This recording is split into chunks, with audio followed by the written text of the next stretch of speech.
ನಮಸ್ಕಾರ ವೀಕ್ಷಕರೇ.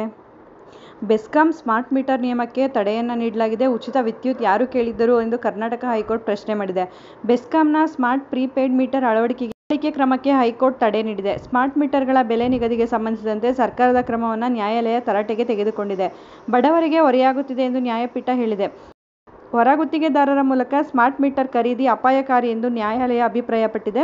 ಹೊಸ ಹಾಗೂ ತಾತ್ಕಾಲಿಕ ವಿದ್ಯುತ್ ಸಂಪರ್ಕಕ್ಕೆ ಸ್ಮಾರ್ಟ್ ಪ್ರೀಪೇಯ್ಡ್ ಮೀಟರ್ ಅಳವಡಿಕೆ ಕಡ್ಡಾಯಗೊಳಿಸುವ ಬೆಸ್ಕಾಂ ಕ್ರಮಕ್ಕೆ ಹೈಕೋರ್ಟ್ ಬ್ರೇಕ್ ಹಾಕಿದೆ. ಅಲ್ಲದೆ ಸ್ಮಾರ್ಟ್ ಮೀಟರ್ಗಳ ಬೆಲೆ ನಿಗದಿಗೆ ಸಂಬಂಧಿಸಿದಂತೆ ಸರ್ಕಾರ ಕ್ರಮವನ್ನು ನ್ಯಾಯಾಲಯ ತೀವ್ರವಾಗಿ ತರಾಟೆಗೆ ತೆಗೆದುಕೊಂಡಿದೆ. ದೊಡ್ಡಬಳ್ಳಾಪುರದ ಸಹಾಯಕ ಕಾರ್ಯನಿರ್ವಾಹಕ ಎಂಜಿನಿಯರ್ ಸ್ಮಾರ್ಟ್ ಮೀಟರ್ ಅಳವಡಿಕೆ ಮಾಡುವಂತೆ ಒತ್ತಾಯಿಸಿ ಜಯಲಕ್ಷ್ಮಿ ಎಂಬುವರಿಗೆ ನೀಡಿದ ಸಂವಹನ ಪತ್ರ ಪ್ರಶ್ನಿಸಿ ಸಲ್ಲಿಸಿದ ಅರ್ಜಿ ವಿಚಾರಣೆ ನಡೆಸಿದ ನ್ಯಾಯಮೂರ್ತಿಗಳಾದ ಎಂ. ನಾಗಪ್ರಸನ್ನ ಅವರಿದ್ದ ಏಕಸದಸ್ಯ ಪೀಠ ಬೆಸ್ಕಾಂ ಕ್ರಮಕ್ಕೆ ತಡೆ ನೀಡಿದೆ. ಜತೆಗೆ ಹೊಸದಾಗಿ ನಿರ್ಮಾಣಗೊಂಡಿರುವ ಮನೆಯೊಂದಕ್ಕೆ ಸ್ಮಾರ್ಟ್ ಮೀಟರ್ ಅಳವಡಿಸಿಕೊಳ್ಳುವಂತೆ ಬೆಸ್ಕಾಂ ನೀಡಿದ ನೋಟಿಸ್ಗೆ ಮಧ್ಯಂತರ ತಡೆ ನೀಡಿ ವಿಚಾರಣೆಯನ್ನು ಮುಂದೂಡಿದೆ. ಉಚಿತ ವಿದ್ಯುತ್ ಯಾರು ಕೇಳಿದ್ದರು?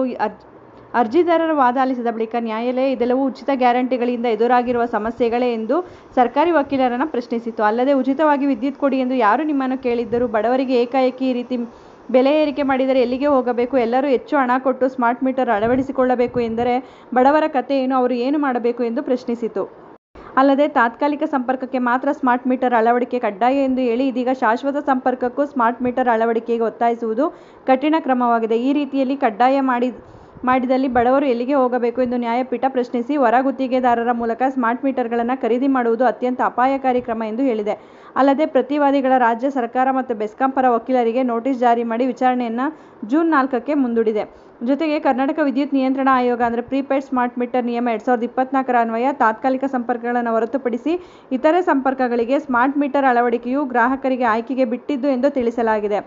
ಅರ್ಜಿದಾರರ ಸಂಪರ್ಕ ಶಾಶ್ವತವಾಗಿದೆ. 2,000 ಇದ್ದ ಮೀಟರ್ ದರ 10,000 ರುಗಳಿಗೆ ಹೆಚ್ಚಳ ಮಾಡಿ ಸ್ಮಾರ್ಟ್ ಮೀಟರ್ ಅಳವಡಿಕೆ ಕಡ್ಡಾಯ ಮಾಡಿರುವುದರಿಂದ ಗ್ರಾಹಕರಿಗೆ ಹೊರೆಯಾಗಲಿದೆ ಎಂದು ನ್ಯಾಯಪೀಠ ತಿಳಿಸಿದೆ. ಅರ್ಜಿದಾರರ ಪರ ವಾದ ಮಂಡಿಸಿದ ಹಿರಿಯ ನ್ಯಾಯವಾದಿಗಳಾದ ಪ್ರಭುಲಿಂಗ ನಾವದಗಿ, ಕರ್ನಾಟಕ ವಿದ್ಯುತ್ ನಿಯಂತ್ರಣ ಆಯೋಗ ಪ್ರೀಪೇಯ್ಡ್ ಸ್ಮಾರ್ಟ್ ಮೀಟರ್ ನಿಯಮ 2024 ಅನ್ವಯ 2025 ಏಪ್ರಿಲ್ 1ರಿಂದ ಜಾರಿಗೆ ಬರುವಂತೆ ಎಲ್ಲ ವರ್ಗದ ಗ್ರಾಹಕರಿಗೂ ಪ್ರೀಪೇಯ್ಡ್ ಮೀಟರ್ಗಳನ್ನು ಪಡೆದುಕೊಳ್ಳುವುದಕ್ಕೆ ಅವಕಾಶವಿರಲಿದೆ. ಈ ಪ್ರಕ್ರಿಯೆ ತಾತ್ಕಾಲಿಕ ಸಂಪರ್ಕಕ್ಕೆ ಮಾತ್ರ ಕಡ್ಡಾಯವಾಗಿರಲಿದ್ದು ಇತರ ಅಗತ್ಯವಿದ್ದಲ್ಲಿ ಮಾತ್ರ ಆಯ್ಕೆ ಮಾಡಿಕೊಳ್ಳಬಹುದಾಗಿದೆ ಎಂದು ತಿಳಿಸಿದೆ ಎಂದು ನ್ಯಾಯಾಲಯದ ಗಮನವನ್ನು ಸೆಳೆದರು. ಆದರೆ ನಮ್ಮ ಕಕ್ಷಿದಾರರ ಸಂಪರ್ಕ ಶಾಶ್ವತವಾಗಿದ್ದು ಇದೀಗ ಸ್ಮಾರ್ಟ್ ಮೀಟರ್ ಅಳವಡಿಸುವಂತೆ ಒತ್ತಾಯಿಸಿ ದೊಡ್ಡಬಳ್ಳಾಪುರ ಸಹಾಯಕ ಕಾರ್ಯನಿರ್ವಾಹಕ ಎಂಜಿನಿಯರ್ ಸೂಚನಾ ಪತ್ರ ನೀಡಿದ್ದಾರೆ. ಈ ಮೀಟರ್ಗಳನ್ನು ಹೊರಗುತ್ತಿಗೆ ಆಧಾರದಲ್ಲಿ ಹೊರಭಾಗದ ಏಜೆನ್ಸಿಗಳ ಮೂಲಕ ಖರೀದಿಸಲಾಗುತ್ತಿದೆ. 2,000 ರೂಪಾಯಿ ಇದ್ದ ಮೀಟರ್ಗೆ ಈಗ 8,910 ರು ಕೊಡಬೇಕಿದೆ. ಬೇರೆ ರಾಜ್ಯಗಳಲ್ಲಿ 900 ರೂಪಾಯಿಗಳಿಗೆ ಪ್ರೀಪೇಯ್ಡ್ ಮೀಟರ್ ನೀಡಲಾಗುತ್ತಿದೆ ಎಂದು ವಿವರಿಸಿದರು. ಅರ್ಜಿದಾರರಾದ ದೊಡ್ಡಬಳ್ಳಾಪುರದ ಜಯಲಕ್ಷ್ಮಿ ತಾವು ನಿರ್ಮಾಣ ಮಾಡಿರುವ ಮನೆಗೆ ಸಿಂಗಲ್ ಫೇಸ್ನಿಂದ 3 ಫೇಸ್ಗೆ ಮೀಟರ್ ಪರಿವರ್ತನೆ ಮಾಡಿಕೊಳ್ಳಲು ಮನವಿ ಸಲ್ಲಿಸಿದ್ರು. ಅದಕ್ಕೆ ಪ್ರತಿಕ್ರಿಯೆಯಾಗಿ ಬೆಸ್ಕಾಂ ಅಧಿಕಾರಿಗಳು ಸ್ಮಾರ್ಟ್ ಮೀಟರ್ ಅಳವಡಿಕೆಗೆ ಸಂಬಂಧಿಸಿದಂತೆ ಒತ್ತಾಯಿಸಿ ಸಂವಹನ ಪತ್ರ ನೀಡಿದ್ದರು. ಇದನ್ನು ಪ್ರಶ್ನಿಸಿ ಹೈಕೋರ್ಟ್ ಮೆಟ್ಟಿಲೇರಿದ್ದರು.